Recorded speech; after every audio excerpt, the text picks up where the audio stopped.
kafir, loyal kepada orang kafir, membela orang kafir.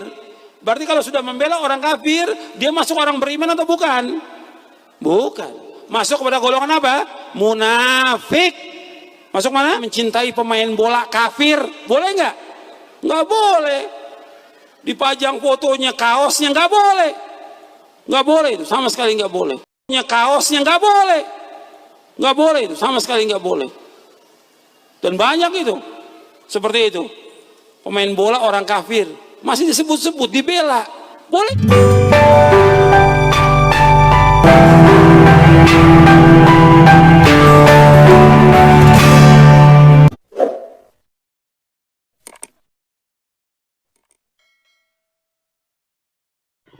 Salam teman-teman sekalian, berjumpa kembali dengan saya Arif Gule di channel TV Laskar Kristus. Pada kesempatan kali ini teman-teman sekalian, kita akan membahas salah satu ustadz yang mengkafir-kafirkan pemain bola, tidak boleh mengidolakan pemain bola teman-teman sekalian. Mungkin dia beragama Kristen, itu tak boleh diidolakan oleh orang-orang Muslim karena itu kafir. Dan bisa jadi nanti itu orang Muslim yang mengidolakan itu dikatakan ya tergolong dari pada golongan orang-orang munafik katanya teman-teman sekalian.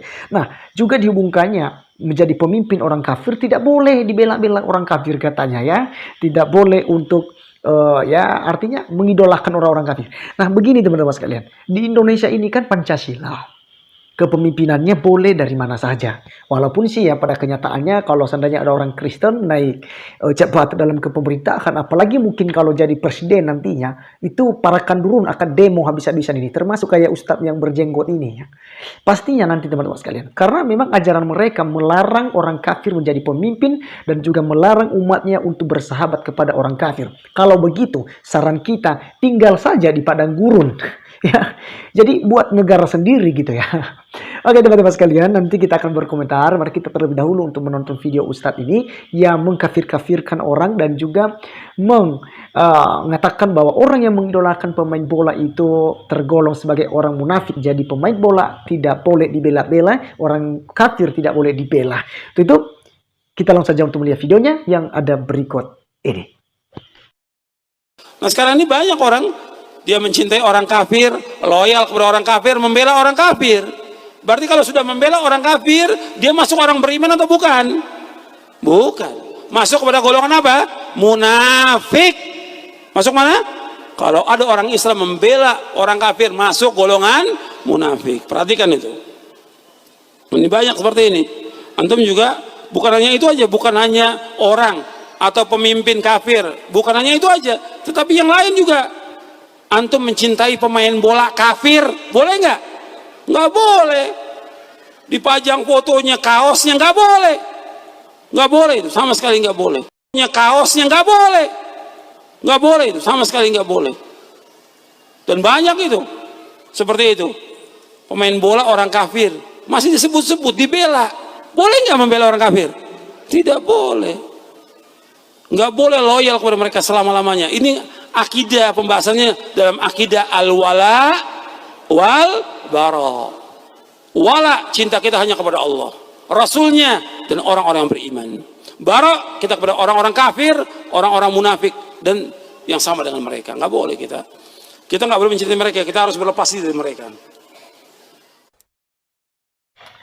Oke, teman-teman sekalian, saya ya lucu sekali itu untuk mendengarkan ceramah seperti ini teman-teman sekalian. Yang jelas-jelas teman ini menurut saya itu sesat teman-teman ya. Kenapa saya katakan sesat? Karena kalau kita melihat dari perspektif Kristen, Kristen itu tidak membedakan ras, suku, juga tidak membedakan tentang ya agama gitu ya. Apa saja silahkan, karena bukan itu yang menentukan akidahnya kita. Bukan itulah yang menentukan iman kita kepada keimanan kita ya, kepada Tuhan yang kita percayai gitu. Ya, kemana saja kita boleh bergaul. Siapa saja kita boleh dukung selagi orang itu dalam keadaan baik. Seperti saat ini orang-orang Kristen yang ada di Indonesia teman-teman sekalian. Kalau kita memakai metode para ulama ini, para ustadz semacam ini, berarti kita bisa demo-demo ini di Indonesia ya. Karena orang-orang Kristen misalnya diajarkan tidak boleh ya mencintai, juga mengidolakan itu yang ya non-Kristen misalnya ya.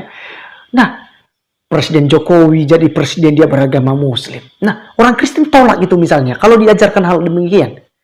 Jadi teman-teman sekalian, tentu saja hal-hal semacam ini tidak berbobot ya. Ini ceramah tidak berbobot menurut saya.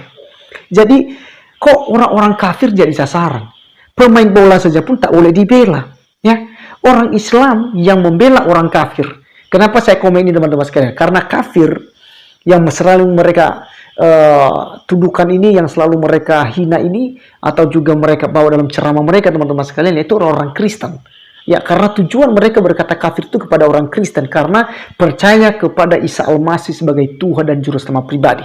Inilah dasar orang Islam berkata kepada orang Kristen itu kafir karena menurut mereka orang Kristen menuhankan manusia. Nah, teman-teman sekalian, tadi dikatakannya jika ada pemain bola yang agama kafir tak boleh dibela, tak boleh diidolakan, tak boleh dipakai baju kaosnya atau mungkin fotonya ditempelkan ke rumah-rumah, tak boleh sebut-sebutkan namanya, itu tak boleh, itu haram ya, itu tidak diizinkan dalam Islam. Teman-teman sekalian, ini buat saya ini ajaran seperti apa sih? Masih mau hidup di zaman purbakala kah ya? Kalau begitu sudah keluar saja dari Indonesia. Ya, itu saran saya. Jadi lebih baik buat negara sendiri, buat tempat sendiri, sehingga saudara tidak terkontaminasi dengan orang-orang kafir. Karena di Indonesia ini orang kafir banyak gitu. Saya juga heran loh, ini udah ustadz, tapi pengajarannya itu model seperti ini. Zaman dulu dengan zaman sekarang udah beda Pak Ustadz. Gitu. Ada banyak teman-teman saya yang Muslim. Ya, bahkan di mana saya membantu di sekolah ya. Saat ini saya sedang membantu di sekolah. Itu ada banyak teman-teman saya yang Muslim. Kepala sekolahnya juga Muslim. Teman-teman gurunya Muslim gitu ya. Kita membangun hubungan yang baik gitu. Ya, ada makanan mereka kita makan. Mereka bawa kue kita makan. Kami bawa kue juga mereka makan. Gitu. Ya, kita ya mungkin makan secara bersama-sama di sekolah.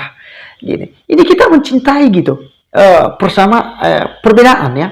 Gitu. Tidak melihat latar belakang agamanya, oh ini Kristen, ini Konghucu, ini tidak membeda-bedakan. Kita sama-sama makhluk ciptaan Tuhan.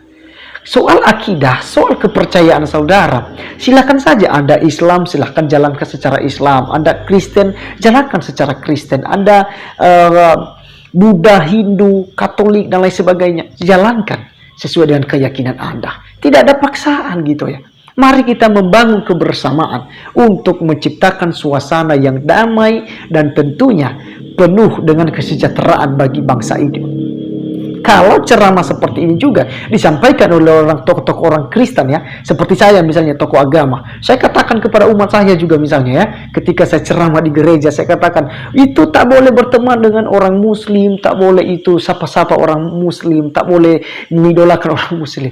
Wah, ini bisa-bisa ini Indonesia ini kacau teman-teman sekalian ya. Itu akan keluar dari dasarnya ya, yaitu Pancasila. Gitu ya. Jadi teman-teman, sekali lagi apa yang diajarkan oleh Ustadz ini ya, menurut saya tidak patut untuk dicontoh bagi saudara-saudara saya yang Kristen. Kenapa saya harus membahas hal ini? Karena dia membahas tentang orang kafir. Karena setahu saya, orang kafir yang mereka maksud adalah orang-orang Kristen. Jadi teman-teman sekalian, buat yang Kristen, mari kita membangun kebersamaan kita terhadap sesama-sesama kita yang ada di Indonesia itu. Entah agama apa saja dia, agama Muslim kah, Katolik kah, Buddha kah, Hindu kah, Konghucu kah, mari kita membangun hubungan sosial bagi mereka. Dengan demikian, kita menunjukkan bahwa kita adalah orang yang beragama. Karena agama, teman-teman sekalian, itu tidak kacau artinya. Ya, agama artinya tidak kacau. Nah, kalau orang yang beragama membuat kacau, buat pengajaran semacam ini supaya kacau, pertanyaannya, apakah orang semacam itu masih tetap dikatakan sebagai orang beragama? Tidak. Karena dia membuat kekacauan. Karena pengertian umum daripada agama ini adalah tidak kacau. Jadi teman-teman sekalian, ajaran kekristenan berkata, kasihilah sesamamu manusia seperti dirimu sendiri. Dan Yesus mengajarkan hal yang lebih istimewa lagi. Dia berkata, kasihilah musuhmu. Berdoalah bagi mereka yang menganiaya kamu. Artinya teman-teman sekalian, bukan hanya saja sesama kita, ya, manusia yang kita mau kasihi, musuh-musuh kita saja gitu ya, harus kita kasih, harus berdoa buat mereka, meminta berkat bagi mereka, supaya mereka bertobat, supaya mereka mendapatkan ya, perubahan hati, pertobatan, dan akhirnya mereka selamat, mereka menerima kehidupan yang kekal yang sudah dijanjikan oleh Allah. Jadi teman-teman sekalian, sekali lagi saya ulangi bahwasanya ajaran semacam ini yang disampaikan oleh Pak Ustadz, tidak boleh mengidolakan orang-orang kafir dan sebagainya, membela orang kafir, pemimpin kafir, tak boleh. Ini buat saya, ini ceramah-ceramah konyol, tak pantas untuk diikuti. Jadi teman-teman, mungkin sampai di sini saja penjelasan saya kali ini. Kiranya hal ini menjadi berkat buat kita. Tuhan Yesus memberkati. Salam.